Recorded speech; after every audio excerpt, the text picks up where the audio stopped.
Good morning, friends. After death, life after death এই বইয়ের third part আমরা এখানে বানাচ্ছি আপনাদের জন্য। সো চলুন ডাইরেক্ট বইয়ে চলে যাই।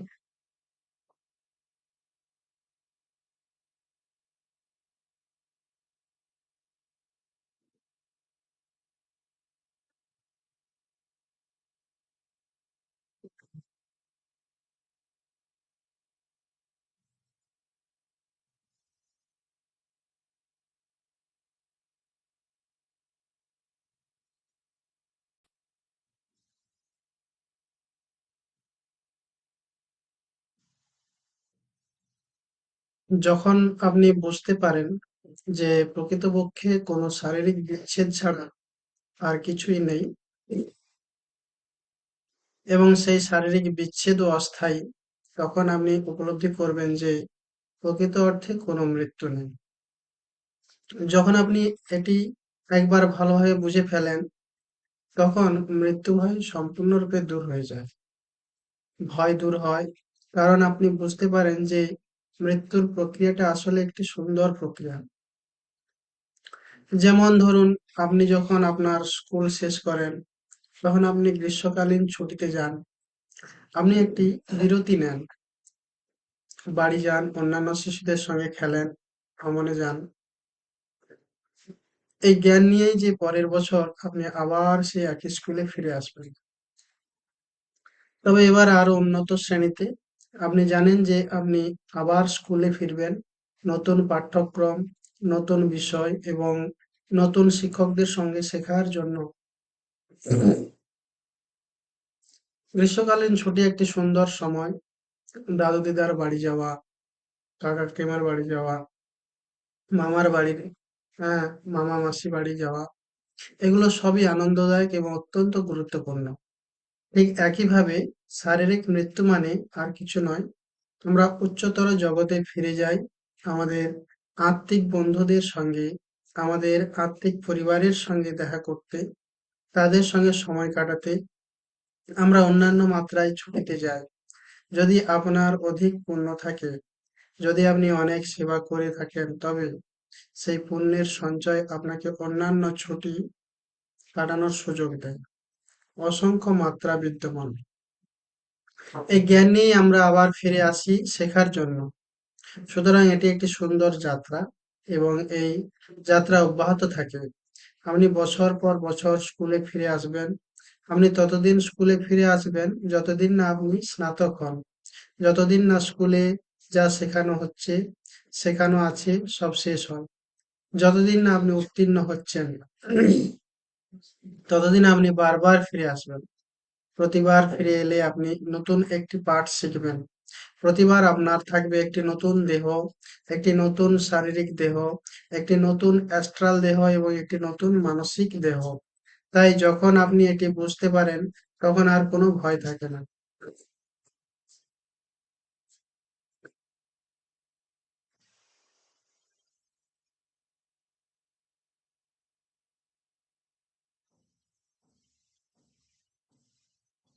Journey life after death, রি-ইনকার্নেশন।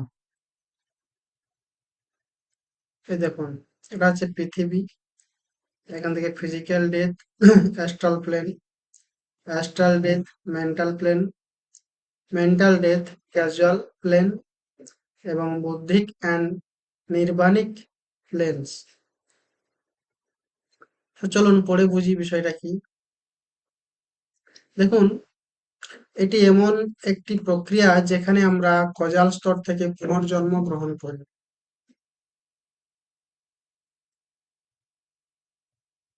আমরা পৃথিবীতে আসি, নির্দিষ্ট সময় পৃথিবীতে বাস করি, তারপর আমরা শারীরিক মৃত্যুর মধ্য দিয়ে যাই এবং অ্যাস্ট্রাল দেহে, অ্যাস্ট্রাল স্তরে কিছু সময় অতিবাহিত করি।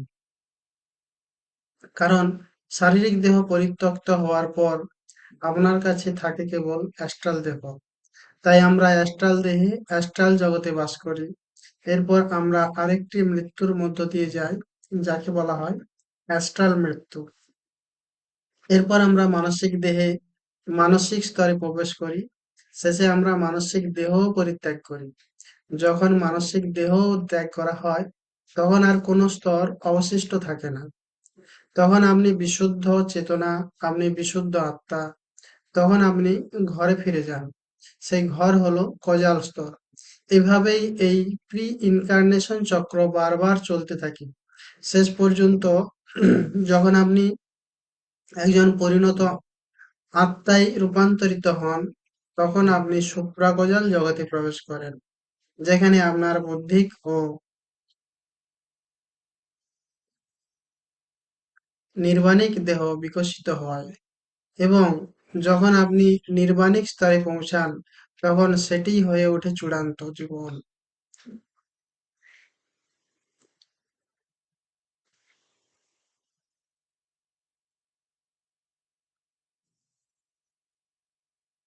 Stages of soul evolution: infant soul, baby soul, young soul, mature soul, old soul, trans transcendent transcendental soul, infinite soul.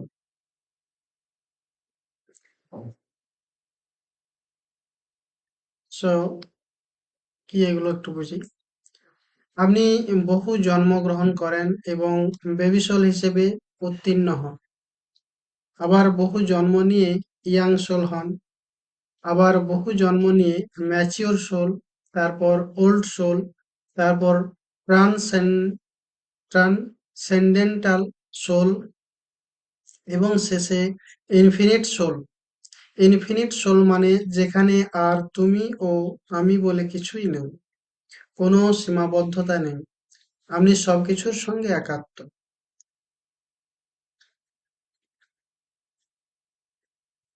সেই অহং ব্রহ্মাস্মি অবস্থাই হলো ইনফিনিট সোল। আমি সবকিছু এবং সবকিছু আমার মধ্যে, আমি সৃষ্টির অংশ, সৃষ্টি আমার অংশ, কোনো বিচ্ছেদ নেই, আছে কেবল একত্ব। যখন কোনো পরিচয় থাকে না, তখন সবকিছুই আপনি। কিন্তু যখন পরিচয় থাকে, তখন সীমাবদ্ধতা আসে। এটি আমি, এটি আমার বাড়ি, এটি আমার পরিবার, এটি আমার বন্ধু। কিন্তু যখন কোনো সীমা নেই, কোনো পরিচয় নেই, তখন সবকিছুই আপনার, আপনিই সবকিছু। এই চক্র এইভাবেই চলতে থাকে। পুনর্জন্মের চক্র অব্যাহত থাকে এবং মৃত্যু হলো একটি সুন্দর রূপান্তরের প্রক্রিয়া, যেখানে আপনি এক স্তর থেকে আরেক স্তরে স্থানান্তরিত হন। এই জ্ঞান নিয়েই যে কেবল দেহগুলোই পরিত্যক্ত হয়, আত্মার কিছুই হয় না। আত্মা চিরন্তন, এটাই সত্য, এটাই বাস্তবতা। আপনি ইতিমধ্যেই এই গ্রহে বহু জন্ম নিয়েছেন, আপনি ইতিমধ্যে বহু মৃত্যুর অভিজ্ঞতা অর্জন করেছেন। যখন আপনি ধ্যান করেন, তখন আপনার সচেতন দেহ মন চেতনা থেকে দেহ মন আত্মা চেতনায় রূপান্তরিত হয়। তখন আপনি এই সমস্ত বিষয় অভিজ্ঞতার মাধ্যমে উপলব্ধি করবেন। এই উপলব্ধি কেবল ধ্যানের মাধ্যমেই সম্ভব।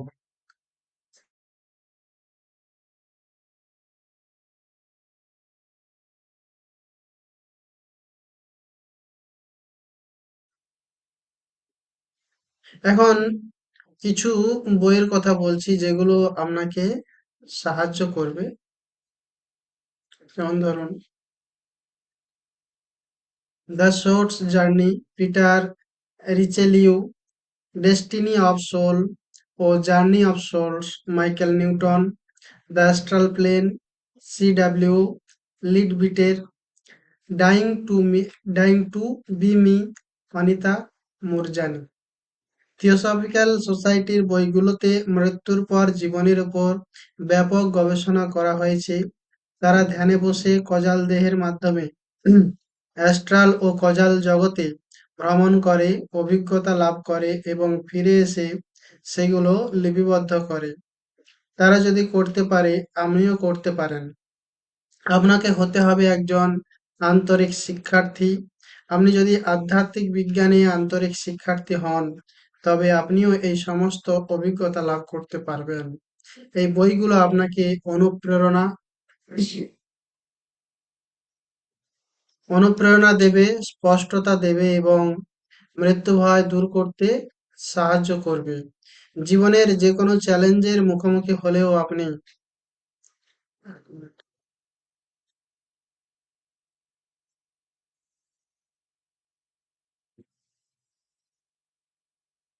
মুখোমুখি হলেও আপনি আত্মহত্যার কথা ভাববেন না, বরং প্রতিটি চ্যালেঞ্জকে একটি সুন্দর শিক্ষার সুযোগ হিসেবে দেখবেন এবং সমস্ত প্রতিকূলতার মধ্যেও আপনার মুখে হাসি থাকবে।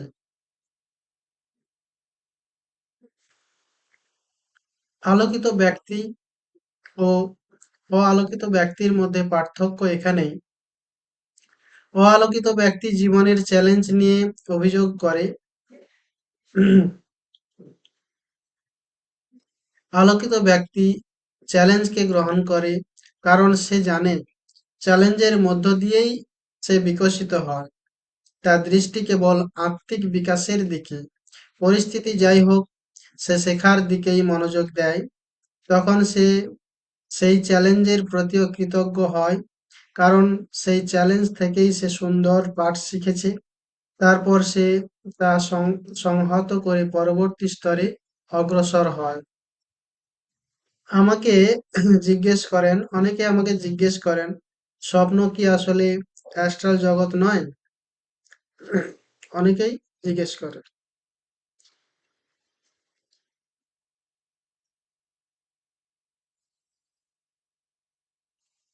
তো স্বপ্ন কি আসলে অ্যাস্ট্রাল জগৎ নয়? তাহলে আমরা কিভাবে বুঝবো যে আমরা সেখানে অস্থায়ীভাবে যাচ্ছি? অ্যাস্ট্রাল জগতের বাসিন্দারা কিভাবে বোঝে যে কেউ অস্থায়ী দর্শনার্থী নাকি স্থায়ী? বিষয়টি খুব সহজ। ঘুমের সময় একটি শক্তিগত প্রক্রিয়ায় আপনার অ্যাস্ট্রাল দেহ বেরিয়ে আসে এবং আপনি অ্যাস্ট্রাল জগতে প্রবেশ করেন। স্বপ্নের অভিজ্ঞতাগুলো আসলে অ্যাস্ট্রাল জগতের অভিজ্ঞতা। তাই স্বপ্নে আপনি প্রয়াত মানুষদের দেখতে পান, দাদু, দিদা, বন্ধুদের, কারণ আপনি তখন অ্যাস্ট্রাল জগতে অবস্থান করছেন।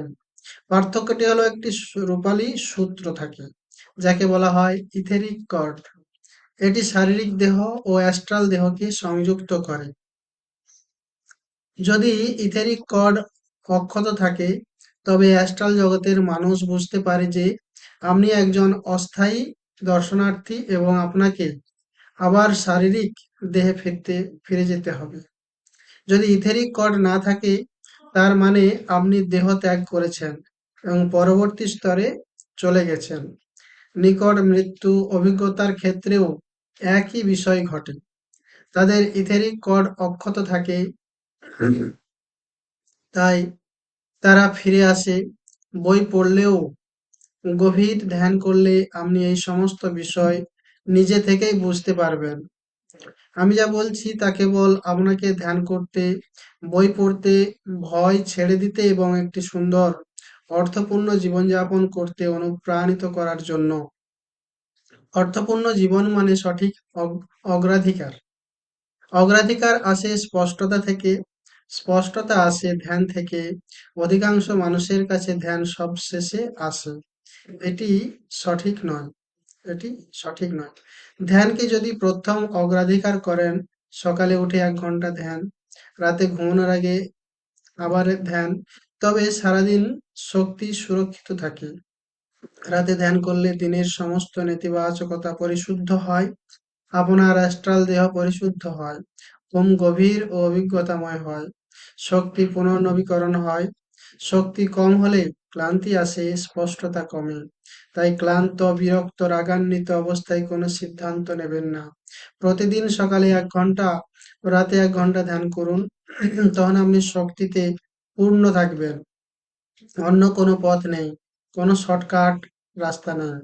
আলোক প্রাপ্তির পথে একমাত্র সোজা পথ হলো আত্মশৃঙ্খলা ও আন্তরিকতা।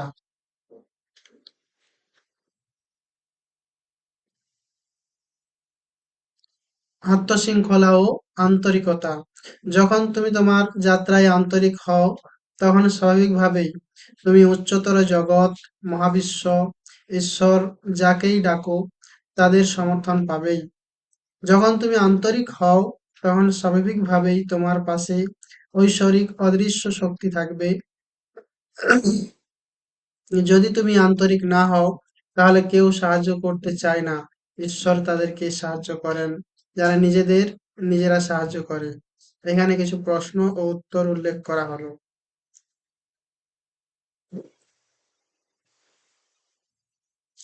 1, কোশ্চেন নম্বর 1।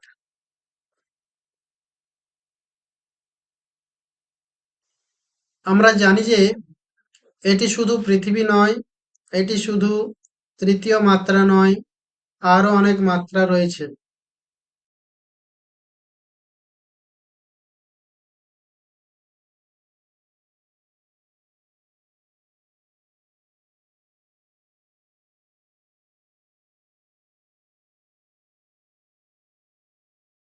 কোশ্চেন নম্বর 1, আমরা জানি যে এটি শুধু পৃথিবী নয়, এটি শুধু তৃতীয় মাত্রা নয়, আরো অনেক মাত্রা রয়েছে। তাহলে মৃত্যুর পর কি আমরা অন্যান্য তৃতীয় মাত্রাতেও জন্মগ্রহণ করি?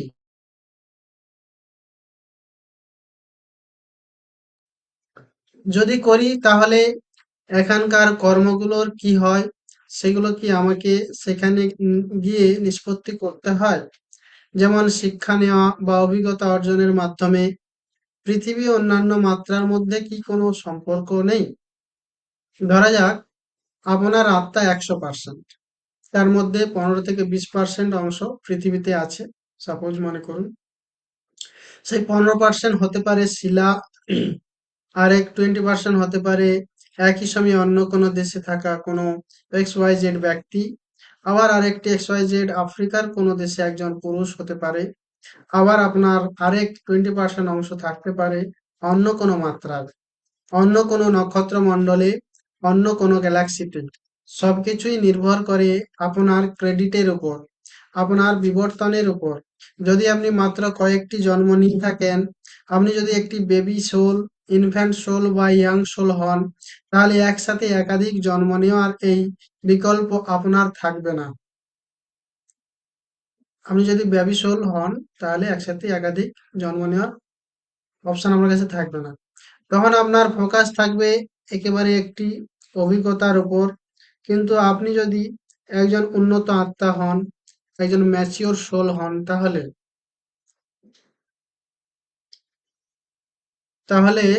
আপনি একসাথে একাধিক জন্ম নিতে পারেন, কারণ আপনি তা সামলাতে পারেন, আত্মস্থ করতে পারেন, সমন্বয় করতে পারেন। আর যদি আপনি একজন খুব পুরানো আত্মা হন এবং বহু মহৎ সেবা করে থাকেন, তাহলে আপনার পুণ্যের ভান্ডার অনেক সমৃদ্ধ, আপনার ভালো কর্ম অনেক জমা আছে। এটি ঠিক ক্রেডিট পয়েন্টেরই মতো।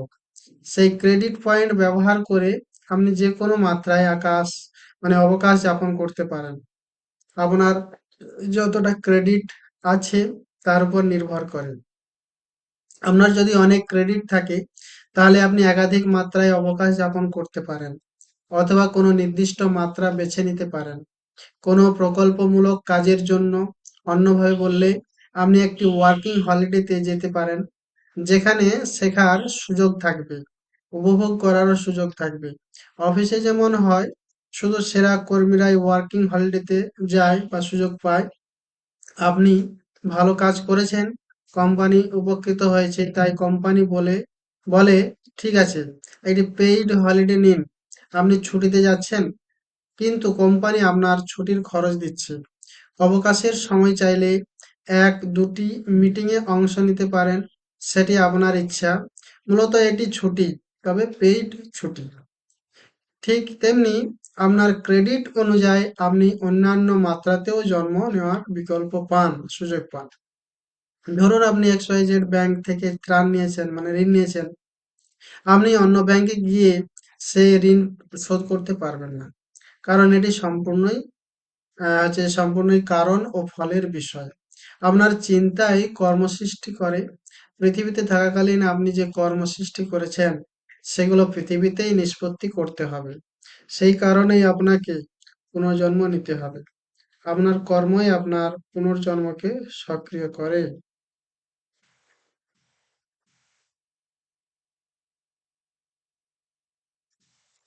Question number 2। একদিন আমরা খুব বৃদ্ধ হয়ে যাই এবং আমাদের শারীরিক দেহ ঠিকমতো কাজ করে না। তো অবস্থা খুব খারাপ হয়। যদি আমি খাদ্য গ্রহণ কমিয়ে দিই শরীর ত্যাগ করার জন্য, তাহলে কি এটিকে আত্মহত্যা বলা হবে? দেখুন, ঐশ্বরিক নির্দেশনা ছাড়া কিছু জোর করে করবেন না। একটি প্রক্রিয়া রয়েছে। যোগী বা গভীর সাধনাকারী ধ্যানীরা ইচ্ছামতো দেহ ত্যাগ করতে পারেন। আমি চাই আপনি এমন একটি চেতনার স্তরে উন্নীত হন যেখানে আপনি ইচ্ছামতো দেহ ত্যাগ করতে পারবেন।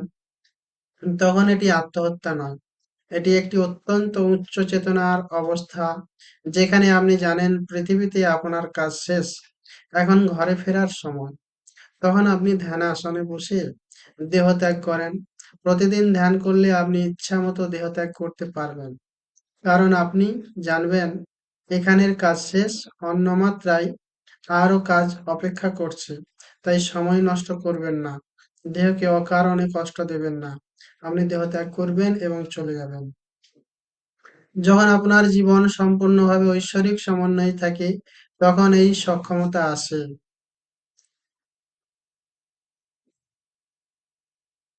আরেকটি অবস্থা হলো আপনি একটি সম্পূর্ণ ধার্মিক জীবনযাপন করছেন, তবুও দেহস্তরে কিছু কষ্ট থাকতে পারে।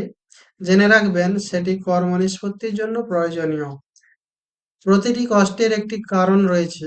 এখানে কষ্ট বলতে মানসিক কষ্ট নয়, শারীরিক যন্ত্রণার কথা বলা হচ্ছে।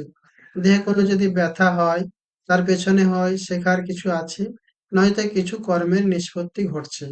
এই উপলব্ধি এলে আপনি দেহের প্রতি সংবেদন সংবেদনশীল হন এবং সর্বোত্তম পথ হলো ঐশ্বরিকের কাছে সমর্পণ করা। যা ঘটে কল্যাণের জন্যই ঘটে। এই ভাব নিয়ে সমর্পণ করুন। প্রস্থান যেন ঐশ্বরিক সময়ে হয়। দেহ মনের দৃষ্টিকোণ থেকে দেখলে কষ্ট আছে, তাই চলে যেতে ইচ্ছে করে, কিন্তু আত্মার দৃষ্টিকোণ থেকে এটি প্রয়োজনীয় এবং সুন্দর। দেহ মনের কাছে মৃত্যু ভয়ের, কিন্তু বাস্তবে এটি একটি সুন্দর মুহূর্ত। ধরুন কারো ক্যান্সার ধরা পড়েছে এবং তা সারা শরীরে ছড়িয়ে পড়েছে, তবুও কেমোথেরাপির মধ্য দিয়ে যাওয়া হয়। এটি উপলব্ধির একটি সুযোগ। আমি দেহ নই, ব্যথা দেহের জন্য, আত্মার জন্য নয়। হয়তো কিছু কর্ম নিষ্পত্তি হচ্ছে, আমি সাক্ষী হয়ে থাকি।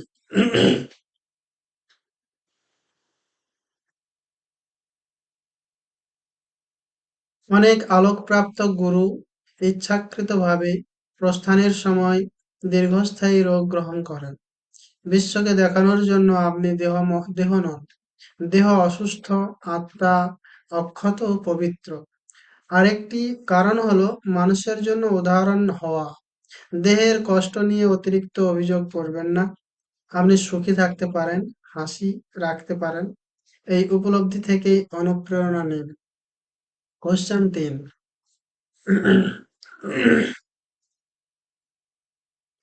আমি এখানে কমিউনিটি কুকুরদের দেখাশোনা করি। আমাদের দেশে রাস্তার কুকুরের সংখ্যা অনেক বেড়ে যায়। মানুষ অভিযোগ করে এবং কর্তৃপক্ষ এসে কুকুর মেরে ফেলে। তাই আমরা বিশ্লেষণ করে দেখেছি তারা যেন অতিরিক্ত বংশবৃদ্ধি না করে এবং কমিউনিটিকে বিরক্ত না করে। আমি জানি হস্তক্ষেপ করা উচিত নয়। তাহলে কি আমি এর মাধ্যমে কর্ম সৃষ্টি করছি? কর্মের ক্ষেত্রে উদ্দেশ্যই সবচেয়ে গুরুত্বপূর্ণ। আপনার উদ্দেশ্য যদি বিশুদ্ধ হয়, তাহলে ঠিক আছে। কর্ম ব্যক্তি, সময় ও দেশের ভেদে বদলায়। একই কাজ এক দেশে খারাপ কর্ম, অন্য দেশে ভালো কর্ম, আর অন্য কোথাও নিরপেক্ষ কর্ম হতে পারে। কারণ উদ্দেশ্যই মূল বিষয়। আমরা অজান্তেই বহু জীবের ক্ষতি করি। হাঁটার সময় অসংখ্য পোকা পায়ের নিচে মারা যায়। দুধ বা মধু সংগ্রহের জন্য গ্রহণের সময়ও কোথাও না কোথাও কষ্ট সৃষ্টি হয়। তাহলে কি করব? ভালো কর্মে মনোযোগ দিন, বিশুদ্ধ উদ্দেশ্য বিশুদ্ধ রাখুন। যত বেশি সম্ভব ভালো কর্ম করুন। ছোট ছোট নেতিবাচক কর্ম ভালো কর্মের মাধ্যমে ভারসাম্যতা পায়। Question number 4। পিতৃলোক বা পিতৃজগৎ কি আছে?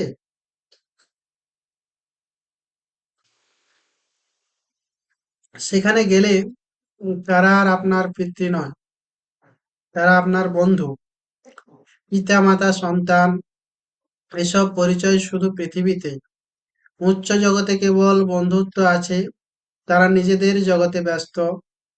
আপনি যে আচার অনুষ্ঠান করেন তা আপনার নিজের সন্তুষ্টির জন্য, তারা এতে আগ্রহী নয়।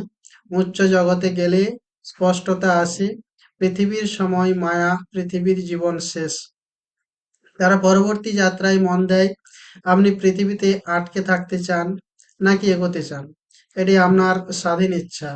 আপনি চাইলে পৃথিবীবদ্ধ হতে পারেন, প্রেত হতে পারেন, অথবা ঐশ্বরিকও হতে পারেন। এটা আপনার সম্পূর্ণ নিজস্ব ইচ্ছা।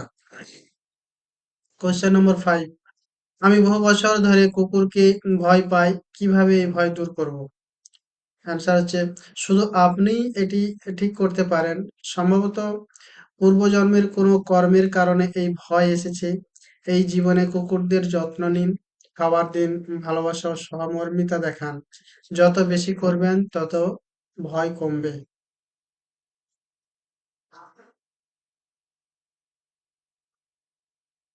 কোশ্চেন নম্বর 6, পূর্বজন্ম থেকে আনা কিছু প্রবণতা এত শক্তিশালী যে বুদ্ধিবৃত্তিকভাবে সত্য বুঝেও, ধ্যান, বই, ভিডিও সব করেও মাঝে মাঝে মনে হয় 3 ধাপ এগিয়ে আবার পিছিয়ে যাচ্ছি। এটা কি শুধু আমার দুর্বলতা নাকি কোনো আসরিক শক্তি আমাকে টানছে? অ্যান্সার খুব সহজ। দুটি বলদের লড়াই হলে শক্তিশালীটিই জেতে। আপনার সংস্কারগুলো বহু জন্ম ধরে সঞ্চিত, তাই শক্তিশালী। যদি আপনার সাধনা দুর্বল হয়, সংস্কার জিতবে। অতীত বদলানো যায় না, কিন্তু বর্তমান আপনার হাতে। এই জীবনে যদি আপনি আন্তরিকভাবে সাধনা করেন, তাহলে আপনার শক্তি বাড়ে এবং আপনি সংস্কার জয় করতে পারেন। প্রচেষ্টা বলতে বোঝায় যেমন মৌন থাকা, মাইন্ডফুলনেস থাকা, হ্যাপি থাকা, ধ্যান, সৎসঙ্গ এবং শ্রদ্ধায়, মানে বুক রিডিং করা। যদি সংস্কার জিতে যায়, তার মানে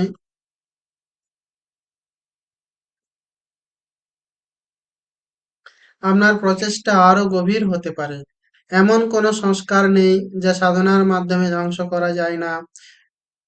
শ্রীকৃষ্ণ ভগবদ্গীতায় বলেছেন, পৃথিবীর সবচেয়ে বড় পাপী হলেও যোগী হওয়া সম্ভব। এই লাইনটা আমি আন্ডারলাইন করে দিচ্ছি, খুব ইম্পর্ট্যান্ট একটা লাইন।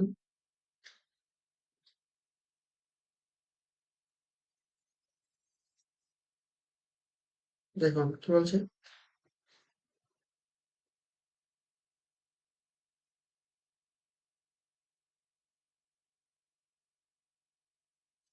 যে পৃথিবীর সবচেয়ে বড় পাপী হলেও যোগী হওয়া সম্ভব। নিজের সাধনার মাধ্যমে অর্জিত শুদ্ধ জ্ঞানই সমস্ত কর্ম, সংস্কার ও বাসনা দগ্ধ করে। পূর্বজন্ম নিয়ে অতিরিক্ত ভাববেন না। বর্তমান জীবন আপনার হাতে। নেতিবাচক শক্তির কথা ভাববেন না। ভাবলে আকর্ষণ হয়, তাদের দিকে এক ফোঁটা শক্তিও দেবেন না। সিক দ্য ট্রুথ শাল লিবারেট ইউ। এটা যীশু খ্রিস্টের মহান উক্তি, এটাই শ্রীকৃষ্ণের বাণী। যখন আপনি যোগী হন, তখন সব দুঃখ কষ্টের ঊর্ধ্বে ওঠেন। যেমন গীতায় আছে, বলা হয়েছে যে, হে অর্জুন, অভিযোগ বন্ধ করো। যোগী না হলে বৃহত্তর চিত্র বোঝা যায় না, শুধু সত্যই তোমাকে মুক্ত করবে। কোশ্চেন নম্বর 7, আমার একটি পর্যবেক্ষণ হলো, যখনই আমি ম্যাগি খাই যাতে অল্প পরিমাণে রসুন থাকে, অথবা যখন আমার শক্তি খুব কম থাকে, তখন আমি দেখি আমার স্বপ্নে বা চিন্তায় এমন কিছু আসে যা আমার নিজের নয়। মনে হয় সেগুলো বাইরে থেকে প্ররোচিত হচ্ছে। এটা আমার নিজের পর্যবেক্ষণ। আমি লক্ষ্য করেছি যে ম্যাগি খাওয়ার পর এমনটা হয়, আর খাওয়া বন্ধ করলে সেগুলোও বন্ধ হয়ে যায়। কিন্তু আমার মনে প্রশ্ন থেকে যায়, চিন্তা বা স্বপ্ন কি পৃথিবীবদ্ধ আত্মা, মানে আর্থ বাউন্ড সোলস, বা কোনো নেতিবাচক সত্তার দ্বারা বাইরে থেকে প্রভাবিত হতে পারে? অ্যান্সার, স্বাভাবিকভাবেই আপনার চারপাশের পরিবেশ আপনাকে প্রভাবিত করে। যখন আপনার শক্তি দুর্বল থাকে, তখন সবকিছুই প্রভাব ফেলে। অন্যের চিন্তা প্রভাব ফেলে, পরিবেশ প্রভাব ফেলে। কিন্তু যখন আপনি শক্তিশালী থাকেন, তখন কেউ আপনাকে প্রভাবিত করতে পারে না। কোনো সত্তা পারে না, কোনো পৃথিবীবদ্ধ আত্মাও পারে না। মূলত রসুন অস্বস্তিকর স্পষ্ট সৃষ্টি করে। কি? অস্বস্তিকর স্বপ্ন সৃষ্টি করে। রসুন খেলে অস্বস্তিকর স্বপ্ন আসে। রসুন অন্ধকার শক্তি দ্বারা সৃষ্ট। তাই যখন আপনি রসুন খান, স্বাভাবিকভাবে আপনার মধ্যে যে আলো প্রবাহিত হয় তার পরিমাণ কমে যায়। আমি খুশি যে আপনি নিজে এই পরীক্ষা করেছেন এবং আপনার পর্যবেক্ষণ সঠিক। সেই অভিজ্ঞতার ভিত্তিতে আপনি কি খাবেন তা বেছে নেন। মাংস নয়, ডিম নয়, রসুন নয়, এটাই প্রথম স্তর। এতে আপনার শক্তির মাত্রা বাড়বে।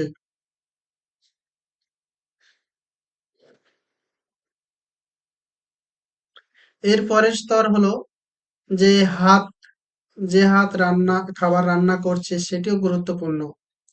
ধরুন আপনি নিরামিষভোজী, আপনি রসুন খান না, কিন্তু আপনি কোনো ভালো রেস্তোরাঁয় গেলেন, রসুন ছাড়া খাবার অর্ডার করলেন, তবুও খাওয়ার পর ক্লান্তি লাগছে, একটু আলস্য লাগছে, ঘুমের মান ভালো হচ্ছে না।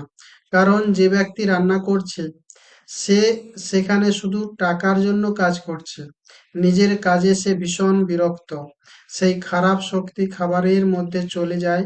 আপনি যখন সেই খাবার খান তখন সেই হতাশা আপনার মধ্যে আসে। আপনি এটি নিজেই পরীক্ষা করে দেখতে পারেন। যখন আপনি এই শক্তির বিজ্ঞান বুঝবেন তখন আপনি নিজের জীবন আরো ভালো হবে, আরো সুখী হবে। অনেক সময় মানুষ বলে, ধ্যানে আসার আগে আমি বাইরে যে কোনো খাবার খেতে পারতাম, কিন্তু ধ্যানে আসার পর আমার খাবারের পছন্দ খুব লিমিটেড হয়ে গেছে। পাঁচতারা হোটেলেও খেলেও আর স্বস্তি পাচ্ছি না। এখন কি করব? এর মানে হলো আপনি বিবর্তিত হয়েছেন। আপনি খুব সংবেদনশীল হয়ে উঠেছেন। যখন একটি দরজা বন্ধ হয়, তখন অন্য দরজাগুলো খুলে যায়। আপনি বাইরে হোটেলে খাওয়ার অভিজ্ঞতা কিছুটা হারিয়েছেন, কিন্তু আপনি উচ্চতর দরজা খুলেছেন।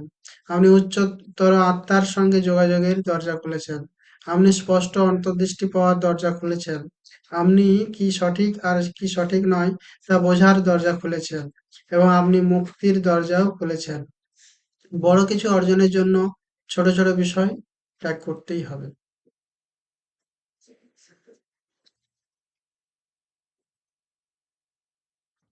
Question number ৮। আমি স্বপ্নে আমার মাকে দেখেছি। ৪ বছর হয়ে গেছে, কিন্তু মা মারা গেছেন। গতকাল আমি জিজ্ঞেস করছিলাম, আপনি আসলে কোথায় আছেন, কেন চলে গেলেন? তারপর তিনি আমাকে দেখতে এলেন। তিনি বলেছিলেন, আমি এখানেই আছি, তুমি আমাকে সব জায়গা দেখাচ্ছ, আর আমি এতে খুব খুশি। এইটাই ছিল আমার স্বপ্নের প্রথম অংশ। আমি জানতে চাই, তিনি কি সত্যিই আমার সঙ্গে আছেন? অ্যান্সার: দেখুন, যখন আপনার শারীরিক চোখ ছিল তখন আপনি আপনার মাকে শারীরিক দেহে দেখতে পেতেন, কিন্তু এখন আপনার মা উচ্চতর জগতে উত্তীর্ণ হয়েছেন। যখন আপনার আধ্যাত্মিক চোখ খুলবে তখন আপনি তাকে সব সময়ের জন্য দেখতে পারবেন। অটোবায়োগ্রাফি অফ যোগী বইটি পড়লে দেখবেন পরমহংস যোগানন্দজি তার গুরুকে শেষ মুহূর্তে দেখতে না পেয়ে খুব কষ্ট পাচ্ছিলেন, শিশুর মতো কাঁদছিলেন। তখন তার গুরু মুম্বাইয়ের একটি হোটেলে কক্ষে শারীরিক রূপে আবির্ভূত হন এবং বলেন, তুমি কাঁদছো কেন? আমি তো সব সময় তোমার সঙ্গে আছি। তোমাকে স্বস্তি দেওয়ার জন্যই আমি শারীরিক রূপে এসেছি। অ্যাস্ট্রাল জগতে আমার অনেক গুরুত্বপূর্ণ কাজ রয়েছে। সেখানে অনেক ছাত্র আছে, তাদের শিক্ষা দেওয়ার আছে।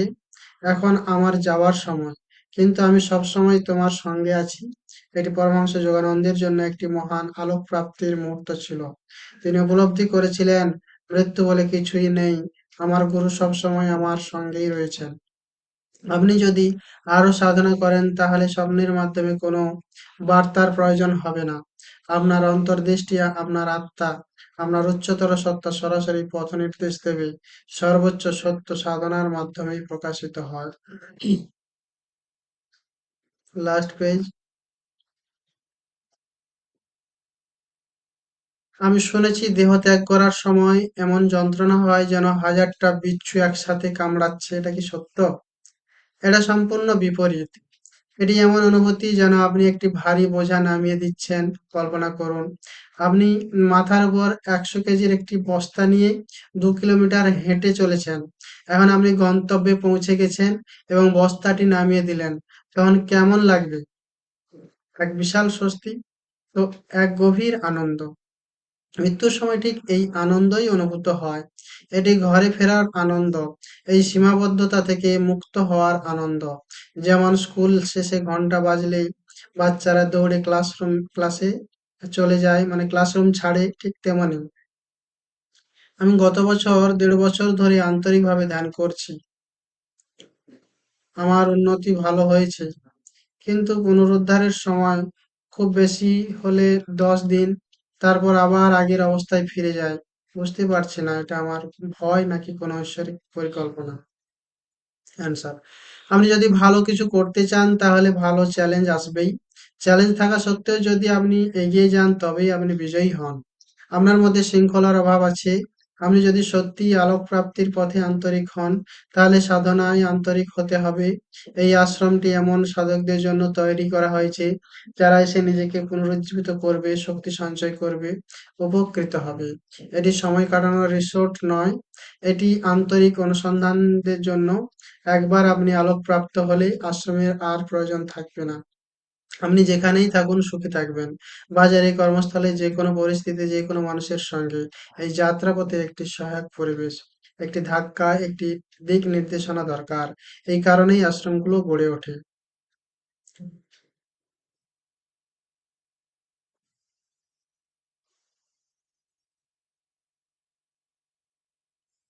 আমি শুনেছি ভিয়েতনামে এমন কিছু গুরু আছেন যারা প্রয়াত আত্মাকে আহ্বান করে পরিবারের জন্য বার্তা দেন। এটা কিভাবে সম্ভব? এই বিষয়ে খুব সতর্ক থাকতে হবে। আপনি নিশ্চিত নন কে আসছে। অনেক সময় দুষ্ট বা ছলনাময় সত্তা ছদ্মবেশে আসে। তারা শারীরিক দেহ নেয়, আবার পুরোপুরি উচ্চতর জগতেও নেই। তারা মাঝামাঝি কোথাও থাকে। তারা আপনার আভা ও শক্তিক্ষেত্র দেখতে পারে। আপনার কোথায় বাধা আছে, কি নিয়ে আপনি চিন্তিত, সব তারা জানে। তাই তারা প্রিয়জনের ছদ্মবেশে এসে আপনার শক্তির দুর্বল জায়গা অনুযায়ী বার্তা দেয়। কিন্তু তারা আসলে আপনার প্রয়াত আত্মীয় নন। আপনার প্রয়াত আত্মীয় যদি বিবর্তিত আত্মা হন, তারা কখনোই এই ধরনের চ্যানেলিং এর মাধ্যমে ফিরে আসবেন না। তারা খুব উচ্চ স্তরের। আর যদি তারা বিবর্তিত না হন, তাহলে তারা পৃথিবীবদ্ধ হয়ে থাকে। যারা নিজেরাই আটকে আছে, তারা কি ধরনের পথ নির্দেশ দেবে? তাই এই ধরনের চর্চা থেকে দূরে থাকাই শ্রেয়। কারণ দুষ্ট সত্তারা ছদ্মবেশে এসে প্রিয়জনের কণ্ঠ নকল করে বার্তার নামে আপনাকে বিভ্রান্ত করতে পারে। ধন্যবাদ। দেখা হচ্ছে নেক্সট বুক রিডিং প্রোগ্রামে। Thank you.